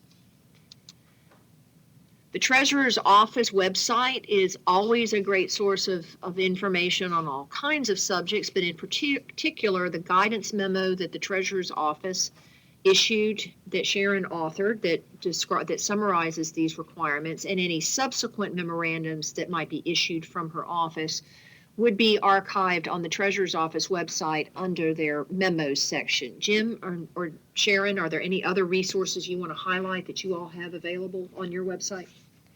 We did publish the memo, which Jim actually wrote. It's all the memos go out under my name, but So do credit to Jim for all that hard work. To Jim for doing all the research. We have already issued one addendum to the memo to clarify some things that we have learned since the memo was published. I would imagine that we will have, more than one additional addendum before it's all over with, as we continue to get clarification on some of these issues. If you are not signed up for our listserv, the LGC News, shoot me or Jim, either one, an email, and we will get you signed up for that, and you will get a notice from me every time something on the website is changed. And that'll be your notification that we have made a change to that memo, or published a new memo, or published a new addendum to it. So if you're not on that listserv, send me or Jim an email. Great. And Sharon and Jim's emails are on the last slide in this for our webinar, so you will have access to their email addresses. Jim, are there any other resources you wanted to highlight? I'll tell you what, there's a couple more slides if you go to, then I'll add my comments to some references, but they kind of tie into what the other slides, so I'll just wait then. Okay, great. Then moving on, as I've mentioned before, our purchasing website, local government purchasing and contracting website, where we have a section on federal procurement requirements, and this is the place where we are posting resources, sort of hopefully a one-stop shop. And not only do we have the treasurer's memo, and as subsequent ones are issued, we'll load them as well, but we have sample policies. The slides from this webinar will eventually be loaded on that page. Sample forms, for example, Tara asked me a question last night about a sample cost analysis form, and I do have an example from the NIGP webinar last week that's posted on that site, so continue to check that site for additional resources. Next, specifically for FEMA, we used a couple of examples from FEMA during the course of our webinar this morning, but there are a number of additional requirements that apply to FEMA funds, and because we have so many local governments in our state that are still dealing with FEMA reimbursement and CDBG-DR funds, et cetera, I just want to make sure that you all are aware that the information and the resources we created last year in the wake of Hurricane Matthew, particularly on FEMA procurement requirements, is still available on our School of Government Emergency Management website. So all that information that many of you were accessing a year ago is still there. I have found the U.S. Chief Financial Officers Council, the CFO website, very helpful. They have a great deal of information on there about the uniform guidance, and they have a frequently asked questions page, and they also have a training page that has some very well done modules. So I would encourage you just to be aware of the CFO website and the resources that are there. Jim, I think this is where you wanted to add some additional information. Well, yes, if you will scroll down to that webpage you're looking at and select grants, you will come to a webpage called Grant Resources and Uniform Guidance Resources. And on the right side, under Uniform Guidance Resources, there is a link to the Uniform Guidance Crosswalk for Federal Agency Exceptions and Additions. And there's a table showing all the federal programs. And if you select maybe the agency that you are involved with, they will make references and to Code of Federal Regulations for certain exceptions, not only to the procurement standards or other exceptions to maybe to the uniform guidance. So that's a pretty useful website to be familiar with. Now, getting back to the our website, if you were to go under Single Audit Resources, we have the OMB compliance supplement. Again, the 2018 has not yet been issued. Even the state 2018 is not yet issued. We hope to get those out early May, but the 2018 most likely will not be out until midsummer. So that would be the best resources to find whether your program is involved. As I said, if you were to go into Part 4, the OMB compliance supplement is about 1,700 pages, but if you go into most of it is Part 4, and you may find your particular program a supplement for that, and just kind of gauge that. If you are managing grants or be responsible for grants, you really should be familiar with that supplement. And I would like to think your auditor has even showed you your supplement before from that website. That's what he's going to be using, or he or she be using for an audit tool. And again, as I said before, Appendix 1. They have a list of federal programs that are exempt from Subpart D, especially the procurement requirements. And Appendix 3 is a very useful resource for federal government contacts associated with the programs, and also the Office of Inspector General for a particular agency. And then also there's advisory under Appendix 7. There's audit advisory. This is mostly guidance for auditors to determine whether particular parts of the uniform guidance does not apply. I've kind of repeated most of that, but if you were to look at that, that's Appendix 7. It just basically tells you, any kind of documentation that was sent by the agency, that you may want to just review that and just see if there's any kind of exceptions to the uniform guidance. But that's a good resource, the OMB compliance supplement, not only for the auditors, they're required to use that, but if you were managing a grant, I would go to that and look at that document. Great, that was really helpful. Sharon, any additional comments on resources you want to add? The final one that I'll highlight, again, I'm mentioning FEMA simply because we have so many local governments still dealing with FEMA funds. Let's hope we don't have another round of it this year with more storms, but we are certainly still dealing, over half the counties in our state are still dealing with this.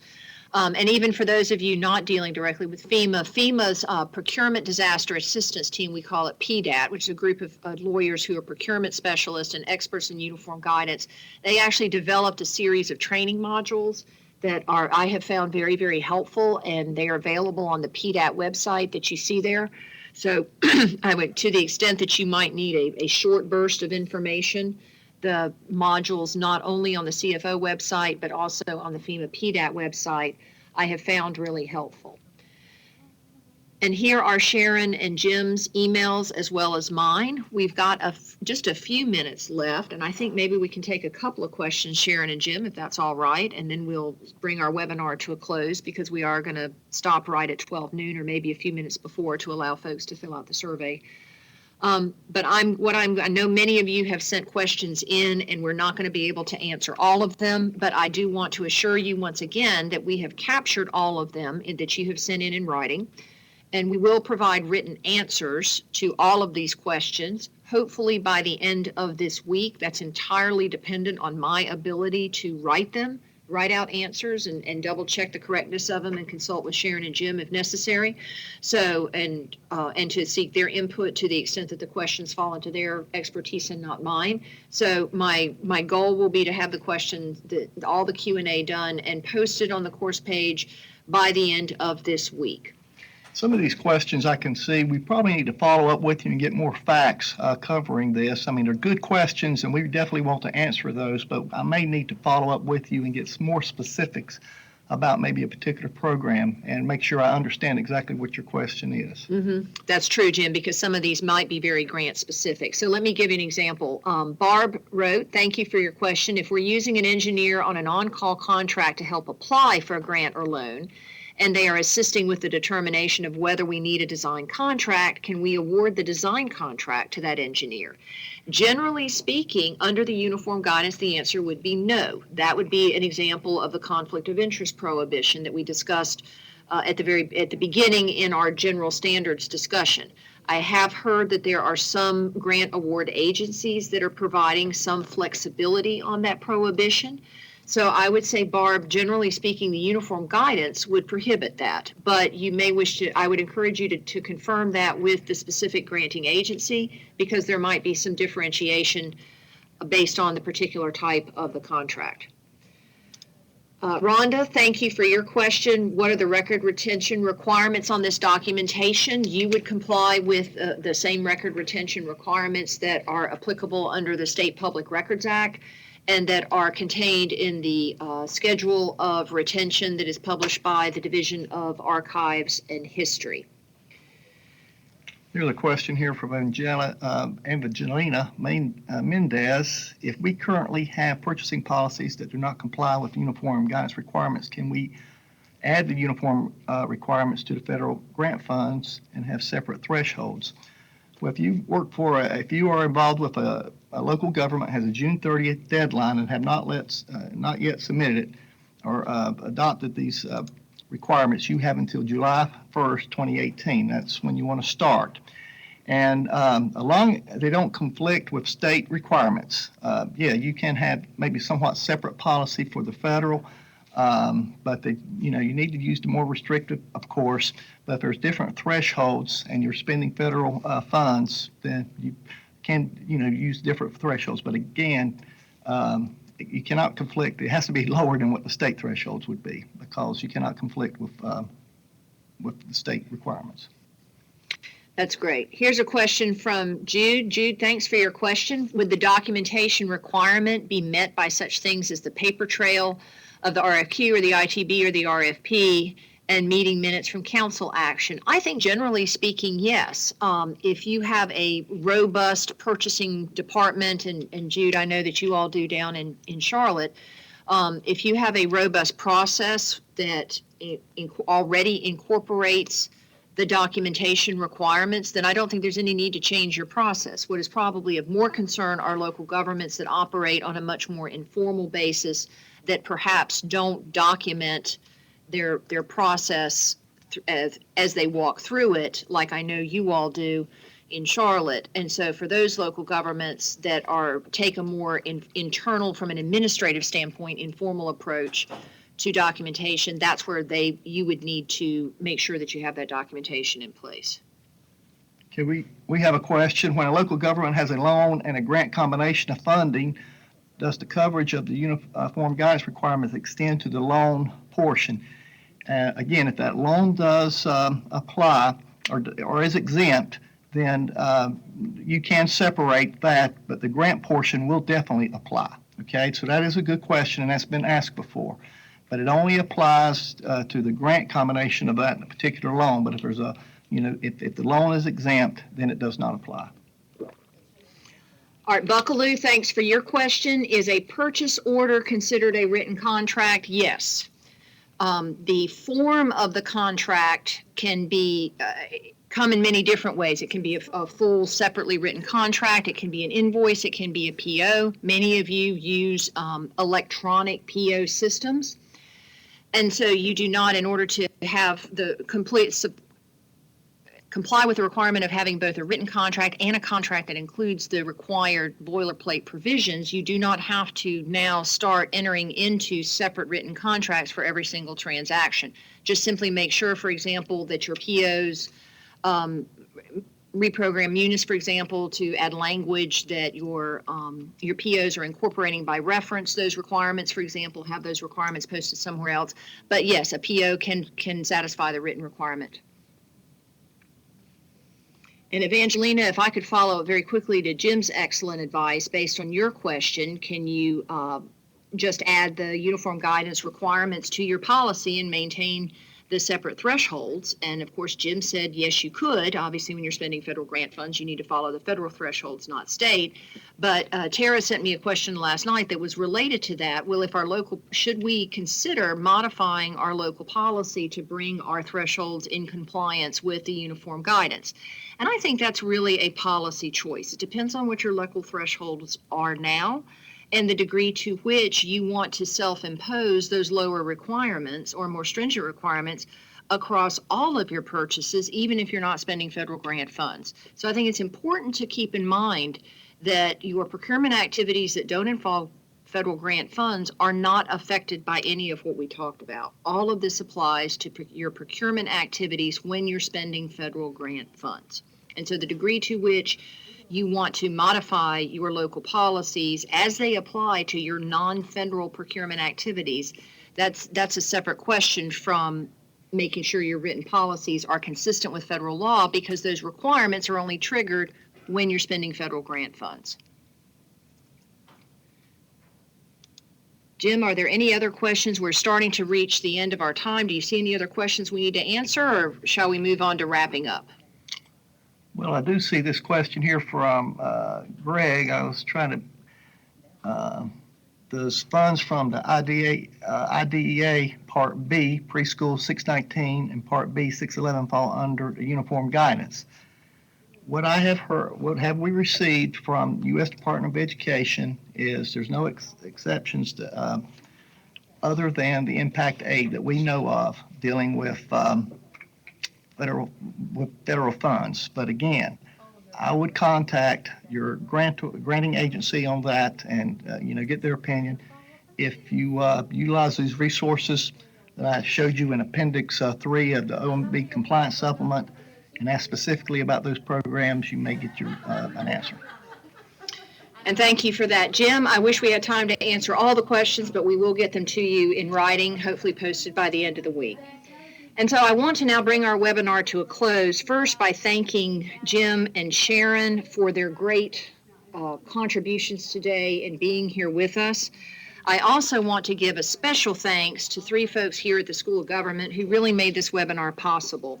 Rob Moore and Jamar Jones, who are with our IT department and made all the magic happen in bringing the webinar slides and webinar to life. I also want to thank Brian Newport here at the School of Government, who assisted in managing all of the registration and all of the logistics. We could not have put this webinar on without them, and so a special shout out to Rob, Jamar, and Brian. And last but by no means least, I'd especially like to thank you all, our audience, for participating. Your questions were great, and I hope this discussion has been helpful to you. For those of you in the world of purchasing who are interested in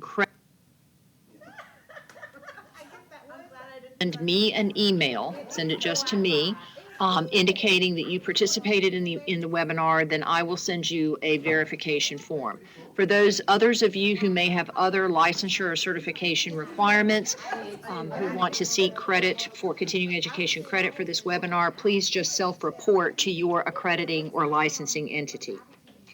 And now, as we bring this webinar to a close, a survey will open on your screen, either in a new browser tab or in a new window. We would sure appreciate you taking a moment to provide us with feedback on today's presentation.